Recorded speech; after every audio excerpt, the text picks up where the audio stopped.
बातमी अभिजित दिपके यांच्या संदर्भात अभिजित दिपके यांची तब्येत खालावलेली आहे, बिघडलेली आहे। डॉक्टरांकडून अभिजित दिपके यांची तपासणी सुरू आहे। उलट्या आणि मळमळ होत असल्याची माहिती समोर येते आहे। दरम्यान अभिजित दिपके यांच्यावर उपचार सुरू आहेत।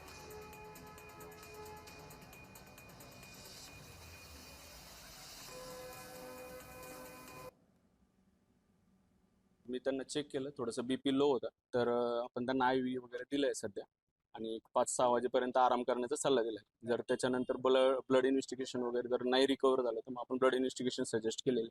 जर त्याच्यात जर काही आढळलं तर मग आणखी पुढची ट्रीटमेंटचा विचार करूया।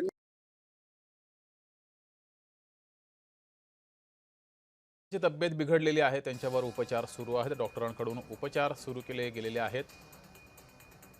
अभिजित दिपके यांनी उपोषण केलं होतं, त्यानंतर त्यांची तब्येत ही बिघडली होती आणि आता पुन्हा एकदा ते घरी आहेत, मात्र तरी त्यांची तब्येत बिघडलेली आहे आणि यानंतर डॉक्टरांनी त्यांच्यावर उपचार सुरू केलेत। जर आराम पडला नाही तर आणखीही पुढचे उपचार केले जातील असं डॉक्टरांनी म्हटलंय।